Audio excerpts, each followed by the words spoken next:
We're good to go. We're starting now. Okay. So I just wanted to show you the surroundings that we find ourselves in for the start of our talk. Just the most incredible, beautiful setting to talk about probably one of the most important things.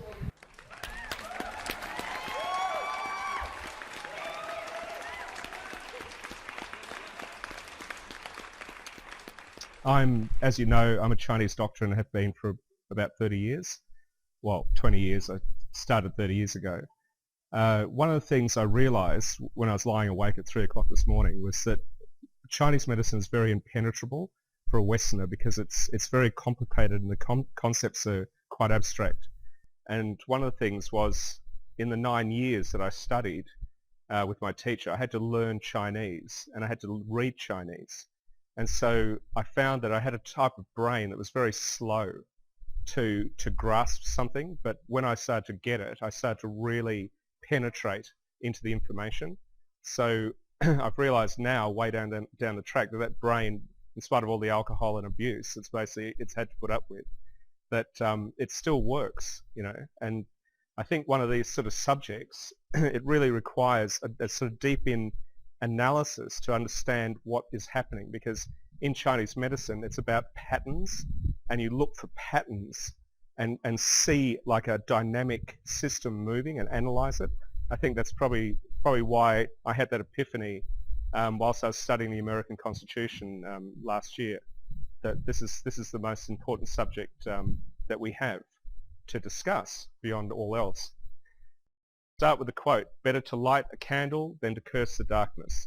Now, it's often attributed to this fellow, and I think just for argument's sake, we may as well say that he said it. But it is actually an old quote. It goes back a long way.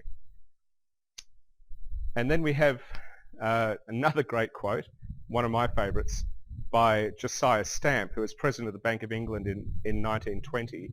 As the outgoing president, he said, "Banking was conceived in inequity and born in sin. The bankers own the earth. Take it away from them, but leave them the power to create money, and with a flick of a pen, they'll create enough money to buy it back again. However, take it away from them, and all the fortunes like mine will disappear. And they ought to disappear, for the world would be a happier and better world to live in.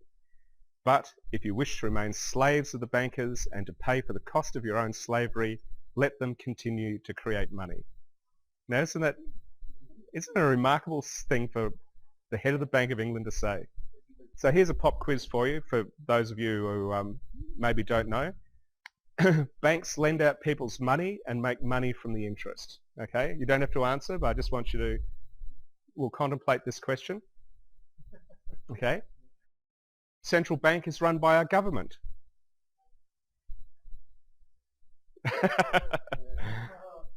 If we pay off all our national debt, everything would be better. Right. Okay, so we begin by setting our moral compass. So on one side we have from Timothy chapter 6 verse 10, "For the love of money is the root of all evil. And some who covet after it, they have erred from the faith and pierced themselves through with many sorrows." This is the actual, where that quote comes from. Conversely, we have Amschel Rothschild, "Give me the power to issue a nation's money, then I don't care who makes the law." Maybe some of you probably read the Financial Times and things like this, but one of the problems with understanding this is the language. So when I was a medical practitioner, well, I still am, what am I saying? So if a person comes to me and says, I have this pain in my back and it kind of goes down my leg, and I say to them, "Okay, well, you have a pain in your back and it's going down your leg." And I'll say, "Right, yeah, but what is it?" And I'll say, "It's a pain in the back that goes down your leg." And they're obviously going to look at me like I'm some idiot, right? But if I said to them, "It's sciatica," they go, "Really, sciatica?" I go, "Yes, it's sciatica." Or, "My skin is itchy and red and swollen." And I say, "Well, it's red and swollen and itchy. What is it?" I say, "Well, it's an itchy red skin, I think." Right? Or I said, "It's urticaria." I go, "Oh no, my mother had that." You see what I mean? So the language is impenetrable, and I noticed that the language of money was also one of these things. It's actually rather, quantitative easing, amortization, annuity. What is, I mean, for me, I sort of like, what does it really mean? It took me a while to understand what quantitative easing was, for example. It's just another word for printing money. So the type of language that we as commoners use, you know, loot, scratch, wedge, like in the UK, there's so many words for money, moolah, cheddar, bread. So we have almost like a childlike understanding of money. But I can tell you that money is an occult art, in my opinion, because it's older than the oldest of religions. Even Hindu, you know, it goes back further, goes back to the cavemen. We're using some form of exchange, feathers, shells, things like this. So it's like an onion, right? And that basically onion has many, many layers. So this talk is basically like talking about a magic trick. And as you know, with magic, there's three stages. There's the setup, there's the performance, and then what's called the prestige, which is basically the people's reaction to what they just saw. Okay? So we'll begin with the first part, which is setup. So as we know, money, basically mankind has experimented with money over thousands and thousands of years. And you may recognize this was also money. These huge stones were deposited outside the front of people's houses as a measure of wealth, and they were traded and exchanged and so on. And of course, no one's going to come and steal it. If you had it in your pocket, I could probably pretty much tell you were the guy who knocked off my money, right? So as time went by, and of course we discovered metallurgy, gold and silver became a popular medium because it actually had value, and also we could put it in our pockets or in our little leather purses and carry it around with us. So what happens is you have a person who basically takes gold. Oh good, you can see it clear, that's great. So you have someone who takes gold and they basically mint these coins, okay? So we have this guy who's the goldsmith. Now the goldsmith keeps all his money, and he's got a place where he keeps the money in a strong box or a strong room, or he's got somewhere where maybe there's a big burly guy who sits there all night and looks after the money, okay? Now he has another job, and that is, or another business, and he lends out money to people as well. So he mints the coins, but he lends out the money. This is our imaginary two-dimensional world that he lives in. So people will come along and they want to borrow money. So he lends them the money and charges a little bit of interest on that money, which sounds fairly innocuous. And then he takes that money, of course, he goes back to his club or wherever it is that he owes money to, and he gives them the dough. It's pretty simple. And after a while, he pays the money back, and he pays back a little bit of interest on the loan. What could possibly go wrong with this, right? I'm sure you're wondering. Okay, now he's not the only person who's got money. So what happens is he has other people coming to him with their money, and they say, look, I'd like to leave my money with you because I don't like carrying it around, and I'm worried that someone's going to come and steal it from me, and you've got a strong room and a safe and all that sort of stuff to go with it. So how about I rent some space? And the guy says, yep, fine, put your money with my money, and that's great. And of course, what does he do? Once he's taken the money off you, he writes you a receipt. So he gives you this receipt for your money. Now, as time goes by, and this is an actual receipt for gold, I think it's from the 1700s or 1600s. So what happens is one day he turns back up at his club, and he says, look, I'm giving you my receipt for my money, and as you know, this money is basically with the goldsmith in town. This is his seal, this is his document. I'm going to give you, basically, see it says 100 gold, so I'm just going to sign this over to you and you take it, okay? I'm not going to bother going back into town to get the money for you, okay?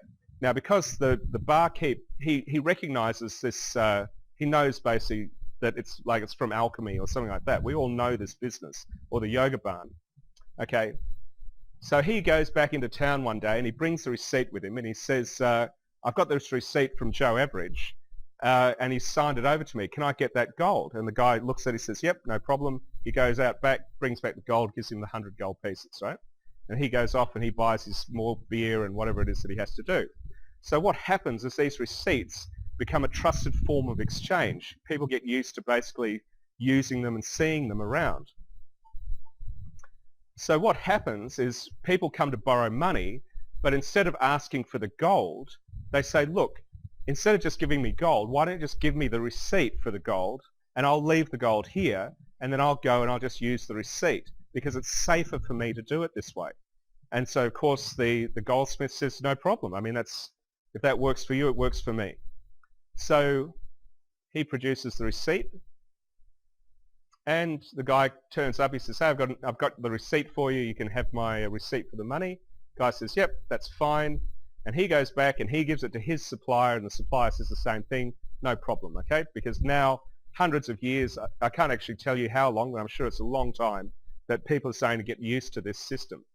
Now, here is a critical point in our evolution, I guess, in our understanding of money, because what happened is somewhere along the way, we started to think of these receipts as being the same as money. Okay? Now, it's a subtle difference, and even now you probably would say, well, it is money because it's redeemable for money. But the problem is that people are starting to think of this as having the same value as the gold that's basically in the vault. Okay? The critical point is, it's like if I took a photograph, say I took a photograph of Gary, right? And I went away and I didn't come back to Bali for another 20 years. And I looked at that photo, and in my mind, I gradually started to assume that photo was Gary, right? And so I have this connection to him, but it's a representation of him. It's not actually Gary. Gary's doing other things. He's growing his hair, he's doing whatever it is. He's growing older, like that sort of stuff, okay? But what happened is we had a representation of money, and we started to confuse this image of money with money. And I can see this is where we started to go off the rails. Back to our two-dimensional flatland. So people, instead of redeeming the receipts for the gold, they just basically started using the receipts. Now what happened is people's money that they left in the vaults sat there, and the goldsmiths started to realize that only about 10% of the people came back to get their gold, and the rest of the money was just sitting there gathering dust. But at the same time, he's got people wanting to borrow money from him. Okay, but the only money that he can lend is his money. So of course, what do you think happens? Eventually the temptation becomes too great. And he has this great idea. How about I start writing receipts for the gold that's sitting in my vault, and I basically start giving those receipts out as well. It means I can lend more money and I can make more interest on the money that's already sitting in my vault. Okay? It's a logical step. And of course, people will still come back. They'll still pay back the money that they've borrowed, and they'll also pay the interest. Now, of course, when he made this realization, the loans that the goldsmith started to make became bigger and bigger and bigger. And at the same time, he became phenomenally wealthy. Okay? Because he's making so much dough out of lending out this money. So what happens over time is that the people who are observing the goldsmith notice this guy all of a sudden has loads of money. And so they start to wonder, where is all the money coming from? And of course, what are they going to conclude? He's spending their money, naturally. So they all get together and they collar this guy and they drag him back to his business, and they say, what the hell is going on? Now, of course, he's sweating bullets because his little scheme is saying to be exposed. But when he opens the vault, all the money is there. Okay? Nothing has left the building. So they say to him, how the hell are you making so much money? And of course he says, well, the answer actually is, I'm using receipts and I'm writing these receipts for the gold. So at this point, the people could have got very, very upset and tarred and feathered the goldsmith and ran him out of town. But before that happened, he said to them, just wait a sec, because I'm making profit on this money and I'm making profit on your money. So how about I share this profit with you? And of course, people being people, they realized, ching, hey, we can make money too, okay, and we can get rich like this guy. So he was allowed to continue with his practice. So they gave him his money, gave them their money, and he was lending out the receipts based on their deposits, okay? So now the goldsmith is becoming more like a banker, okay? So people are basically borrowing money, and here we come to the first strategy. This means strategy. We will discuss a strategy.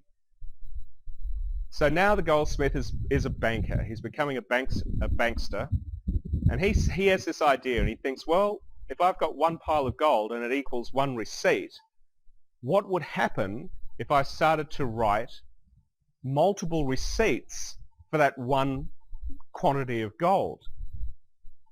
Okay? Because the contents of my vault is confidential. Nobody knows how much money I've actually got in the vault. So if I just started writing receipts for that money, then no one's going to be the wiser. Okay? Now, of course, this guy is a descendant many generations later of the bankster. It's getting now into medieval times. And of course, he becomes yet again phenomenally wealthy. And the type of money that he's loaning out is huge amounts of money. Now, once more, people become suspicious and ask the same question, where is all this money coming from? What is he doing? So what happens? Now, he's been doing this for maybe a few hundred years with printing the multiple receipts. Now, of course, it's very hard to keep a secret, okay, especially if you've got mistresses and wives and children and things like this and drinking buddies and stuff like that. Eventually, people are going to start to wake up to the fact that, or you're going to let it slip what you're actually doing. So what happened is rumors started to circulate. And so there was rumors that basically these receipts that he was writing weren't backed by gold. There wasn't actually any gold behind them. So what happened is when the creditors came to borrow the money, they said, look, I don't really want the receipt. Can you just give me the gold? Okay, I'll take the gold this time. So he says, okay, I'll give you the gold. So they take the gold. And then, of course, the lenders turn up and they say, we want our gold back because we've heard these rumors about these receipts. And of course, we all know what happens next, right? It's called a run on the bank. So basically, because he hasn't got any gold, he's busted, right? I mean, of course, he does have gold, but he hasn't got enough to cover all the receipts. So, bingo, he's going to go and dangle on the end of the rope. That's what happens. Because as a result of his greed, people have lost everything. They've lost their entire wealth, their houses, because these receipts that they've been using actually are worthless. And that's when people realize that the photograph of Gary is actually a photograph and it's not Gary at all.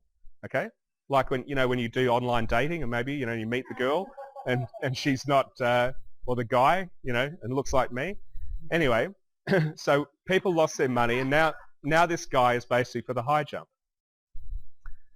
And what happens, however, is in this whole exercise, he's made a very powerful friend throughout this whole process. Any ideas who that might be? You're right. Correct. He is, both counts, he has made very powerful friends in high places. He has made very powerful friends with the king.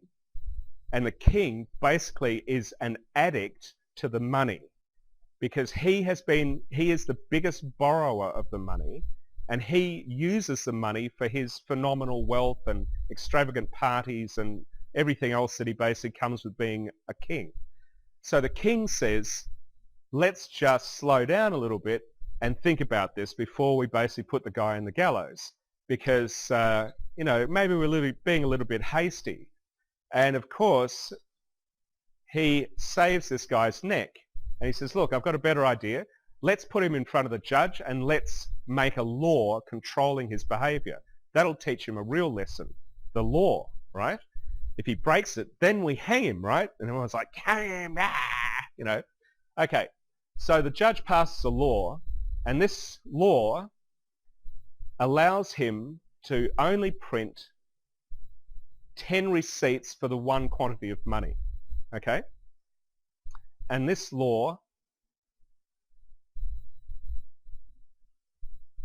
is what's called fractional reserve lending. Okay, this is where fractional reserve lending came from this scenario that I've just described.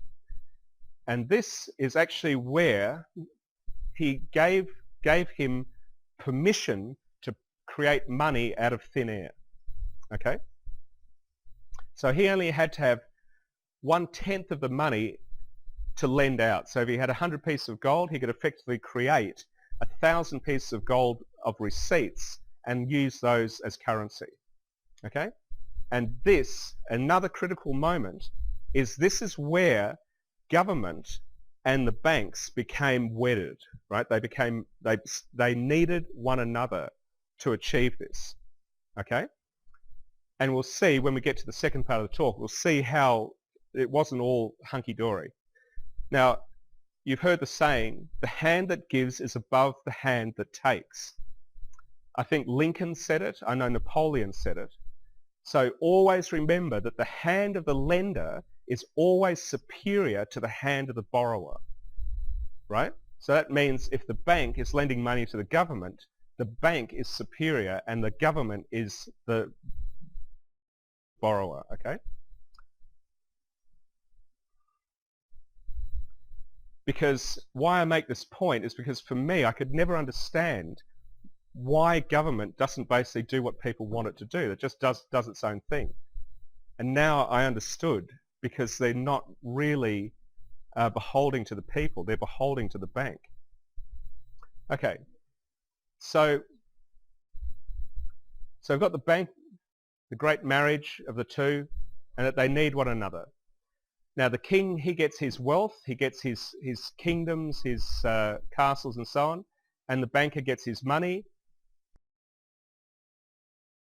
But what the king actually gets is debt, okay? And what the banker actually gets is the magic money tree that just produces money out of nothing.